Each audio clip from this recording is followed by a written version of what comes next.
મિત્રો,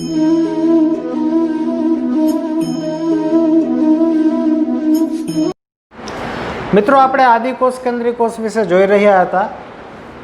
હવે આપણે સ્ટાર્ટ કરીએ સુકોષ કેન્દ્રીય કોષ.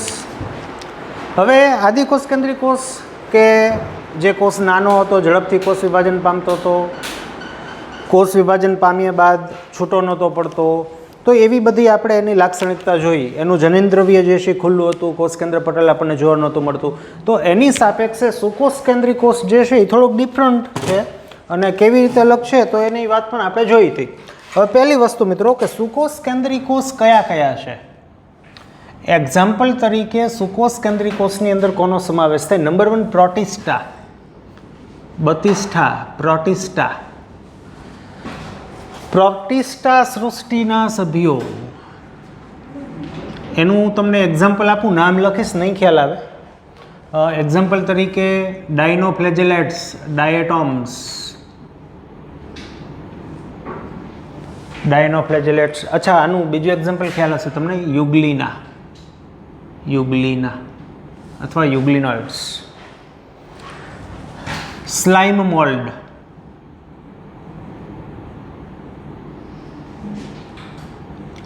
મોટીબા એટલે કે અમીબા, પેરામિસિયમ. તો આ બધા પ્રોટિસ્ટા સૃષ્ટિના સભ્યો છે જે સુકોષ કેન્દ્રી છે. બીજું એક્ઝામ્પલ ફૂગ સૃષ્ટિના સભ્યો એટલે કે બધી જ ફૂગ. વનસ્પતિ સૃષ્ટિના સભ્યો એન્ડ સૌથી છેલ્લે પ્રાણી સૃષ્ટિના સભ્યો. તો આ બધા જ સજીવો જે છે તે સુકોષ કેન્દ્રીય કોષ ધરાવે છે. બીજું કે આદિકોષ કેન્દ્રી સજીવ એક કોષીય હતા. આપણે જે જોઈ ગયા. જ્યારે સુકોષ કેન્દ્રી સજીવ જે છે, સુકોષ કેન્દ્રી સજીવ એક કોષીય પણ છે એન્ડ બહુકોષીય સજીવ પણ છે. હું તમને એક્ઝામ્પલ આપું તો જે પ્રોટિસ્ટા છે, પ્રોટિસ્ટા એ બધા એક કોષીય સજીવ છે. જ્યારે બાકીની જે સૃષ્ટિઓ જે છે તે બહુકોષીય દેહ રચના ધરાવે છે. ફૂગ, વનસ્પતિ પ્લસ પ્રાણી. રેડી? ચાલો આગળ. સુકોષ કેન્દ્રીય કોષ કાર્યની દ્રષ્ટિએ, કાર્ય અને રચનાની દ્રષ્ટિએ આદિકોષ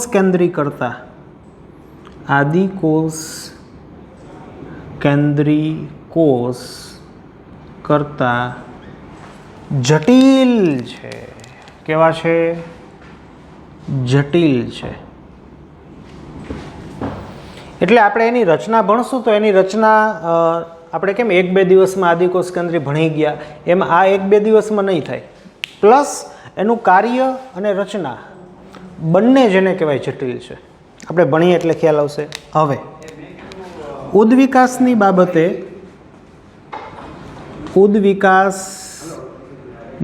બાબતે આદિકોષ કેન્દ્રીય કોષ માંથી સુકોષ કેન્દ્રીય કોષ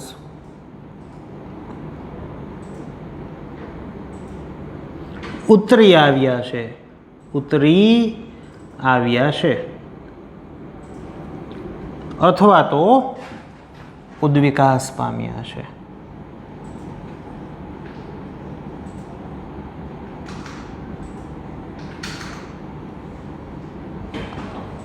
રેડી?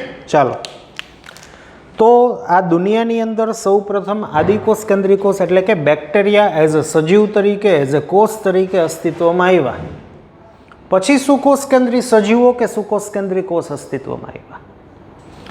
અને સુકોષ કેન્દ્રી કોષ આદિકોષમાંથી જ ઉદ્વિકાસ પામ્યા છે. તો જો સમજવા માટેની વાત છે.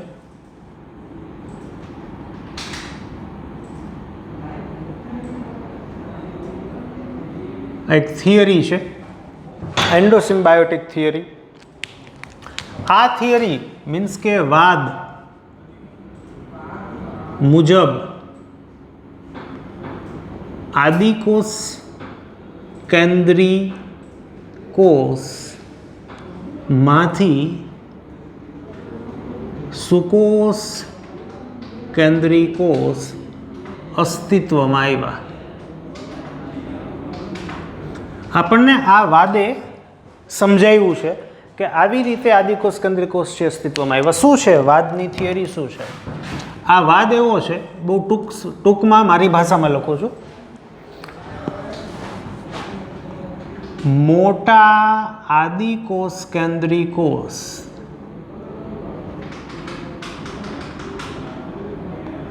નાના આદિકોષ કેન્દ્રી કોષને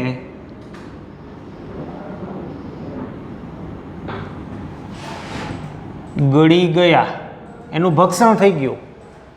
મોટા કોષ હોય ને, મોટા આદિકોષ કેન્દ્રી કોષ, એ નાના આદિકોષ કેન્દ્રી કોષને ગળી ગયા.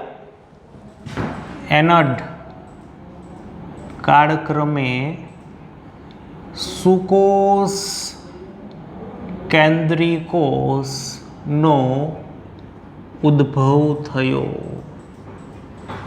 શું કહે છે કવિ? સમજીએ.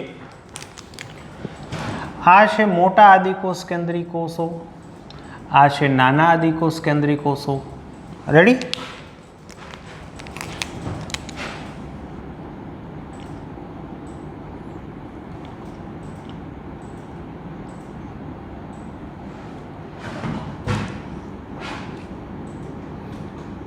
ભક્ષણની ક્રિયાવિધિ એટલે કે ગળી જવું.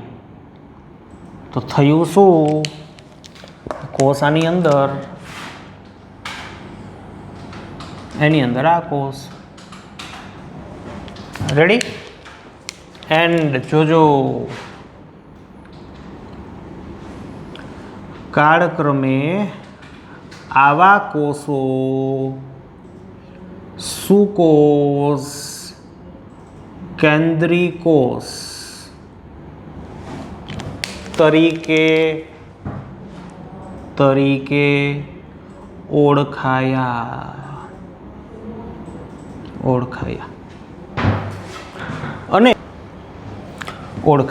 હવે મિત્રો મારે તમને એ કહેવું છે કે આ જે નાનો કોષ છે, આ મોટો કોષ છે, તો જોજો હાલમાં આ નાનો કોષ એટલે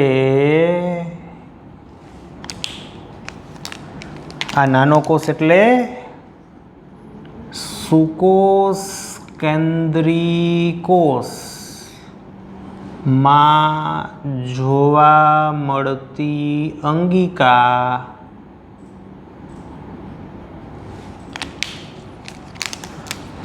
કણાભ સૂત્ર એન્ડ હરિતકણ. તો મિત્રો કવિ શું કહે છે? કવિ એવું કહે છે કે સુકોષ કેન્દ્રી કોષની અંદર હાલમાં જે આ નાનો કોષ જે ગળાઈ ગયો તો, આ નાનો કોષ હવે કયા સ્વરૂપે આપણે જોઈએ છીએ, એ કયા સ્વરૂપે છે, એ બદલાઈને ક્યાં પહોંચ્યો છે? એ બદલાઈને મિત્રો આપણે એને કણાભ સૂત્ર અને હરિતકણ નામ અંગિકા જેને આપણે ઓળખીએ છીએ, તે વર્ષો પહેલાં એક નાના આદિકોષ કેન્દ્રી કોષ હતા એવું માનવામાં આવે છે. એટલે વિજ્ઞાનની અંદર અમુક જગ્યાએ આવા શબ્દનું પ્રયોજન કરેલું છે કે કણાભ સૂત્ર એન્ડ હરિતકણ બેક્ટેરિયાની આત્મા તરીકે ઓળખવામાં આવે છે. તો અહીંયા બેક્ટેરિયાની આત્મા એટલે તમારે સમજવાની વાત છે, સેન્સની વાત છે કે આનો મિનિંગ થાય છે કે તેઓ વર્ષો પહેલાં બેક્ટેરિયા હતા. ચાલો હવે હું તમને વધુ ડિફરન્સ કહી દઉં.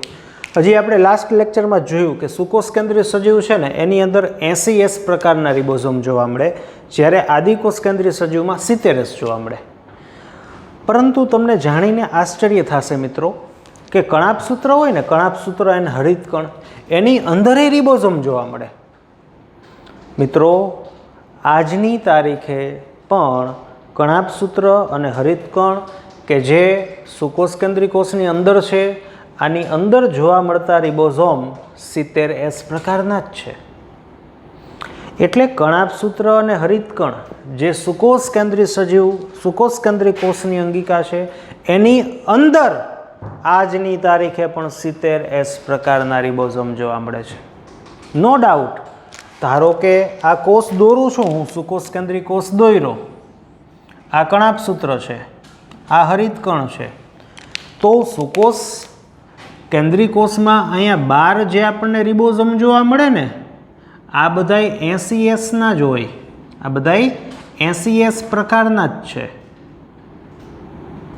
પણ આ કણાભસૂત્રની અંદર જે રિબોઝોમ જોવા મળે મિત્રો, ઇવન ઇન ધ સુકોષ કેન્દ્રી, ઇવન નહીં, એમાં જ જોવા મળે. કણાભસૂત્ર તો યાદીમાં તો જોઈ ન મળે, પણ આ રિબોઝોમ 70S પ્રકારના હોય છે, જે આ વાદને સમર્થન આપે છે કે યસ આવું જ થયું હશે. આ વાત શું છે? થિયરી રજૂ કરે છે. કારણ કે જ્યારે આનો ઉદ્વિકાસ થયો ત્યારે કંઈ સીસીટીવી કેમેરા અને માઇક્રોસ્કોપ નહોતા કે એનું રેકોર્ડિંગ થયું અને આપણે યુટ્યુબમાં જોઈ. એટલે આ વાદ રજૂ કરે છે, સાયન્ટિફિક વાદ છે. ત્યારે કોઈ હતું નહીં, પણ ઘણા બધા રિસર્ચ સંશોધનને આધારે આવું વૈજ્ઞાનિકો તારણ આપે છે. અને આ તમે અને હું આપણે પણ સમજી શકીએ એટલી સામાન્ય માહિતી છે, સમજી શકાય એવા પ્રૂફ છે. આવા તો ઘણા બધા છે. તો વર્ષો પહેલાં કણાભસૂત્ર અને હરિતકણ એ બેક્ટેરિયા હતા. આ તો ઉદ્વિકાસ પામીને હવે એનું કદ અથવા તો એનું આખી રચના છે એ બદલાઈ ગઈ. કણાભસૂત્રની અંદર જે ક્રિસ્ટી પટલ છે એ મેસોઝોમ્સ તરીકે એનું સ્ટ્રક્ચર, રચના એના જેવું જ હતું. એ આપણે ભણ્યા ત્યારે મેં ચર્ચા કરી હતી. અને આપણે જ્યારે કણાભસૂત્ર અને હરિતકણ ભણશું ત્યારે પણ ફરીથી આની ચર્ચાઓ આવશે. આપણે આગળ વધીએ મિત્રો.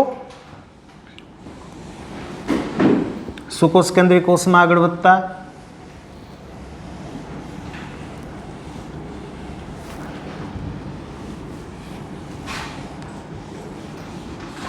ચાલો હવે સુકોષ કેન્દ્રીય કોષની લાક્ષણિકતાઓ. કોષ કેન્દ્રની ફરતે પટલ જોવા મળે. આ તો કહેવાની વાત છે, બાકી કહેવાનું આમ હોય કે ઇઝ ઇક્વલ ટુ જનીન દ્રવ્યની ફરતે પટલ જોવા મળે.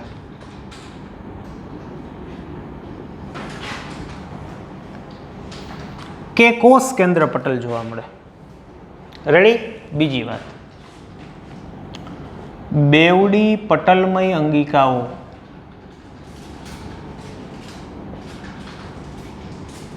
જોવા મળે. બેવડી પટલમય અંગિકાઓ જોવા મળે. જેમ કે ખાસ કરીને અંતઃકોષરસ ઝાડ, ગોલ્ગી કાય, કણાભસૂત્ર,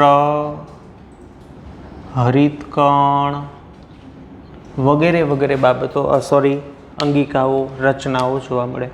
આ ઉપરાંત તારા કેન્દ્ર,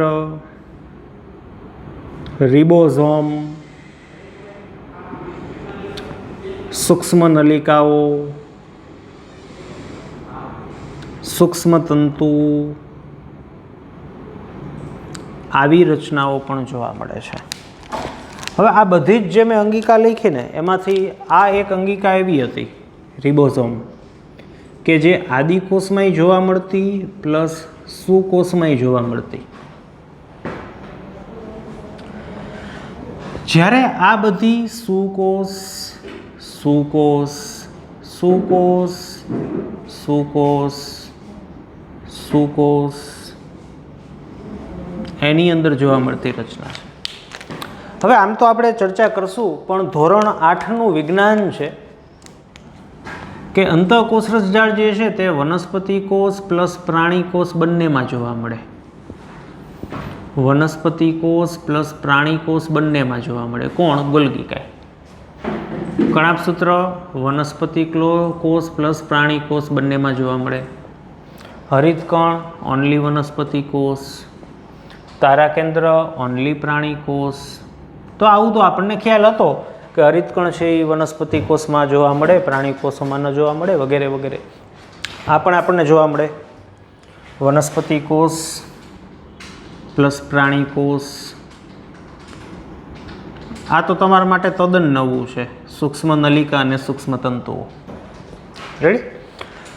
ઉપરાંત જેને કહેવાય કે પક્ષમ છે, કસાઓ છે.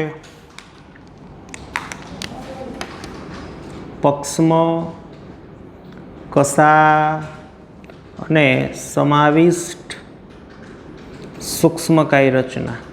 સૂક્ષ્મકાય રચના.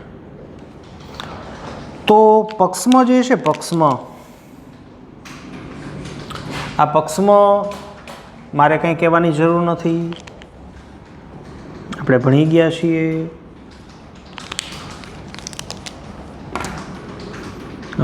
આદિ પ્લસ સુકોષ કેન્દ્રી સજીવમાં જોવા મળતી. જોકે તમને પક્ષમાં શું છે ને એ ખ્યાલ નથી, એટલે પક્ષમાં અત્યારે રહેવા દો. પણ કસા આદિકોષ કેન્દ્રીમાં જોવા મળે, સુકોષ કેન્દ્રીમાં જોવા મળે. સમાવિષ્ટ સૂક્ષ્મકાય રચનાઓ લાસ્ટ લેક્ચરમાં આપણે જોયું. આદિમાં પણ જોવા મળે એન્ડ સુકોષમાં પણ જોવા મળે. ચાલો, તો આ વાત થઈ મિત્રો સુકોષ કેન્દ્રી સજીવ શું છે, કોષ શું છે એના વિશે. હવે આ બધી જ જે અંગિકાઓ છે એના વિશે આપણે આની અંદર ભણવાનું છે. અને સ્ટાર્ટ કરશું સુકોષ કેન્દ્રી કોષ છે એની ફરતેનું આવરણ, એટલે કે જે ખરેખર કોષ રસ પટલ શું છે, એનું સ્ટ્રક્ચર કેવું છે, એનું બંધારણ કેવું છે, એમાં શું છે, કોષ દિવાલ શું છે, અને ત્યારબાદ આ દરેકે દરેક રચના જે છે એના વિશે આપણે અભ્યાસ કરવાનો છે. તો મળીએ ફરીથી નેક્સ્ટ સેશનમાં.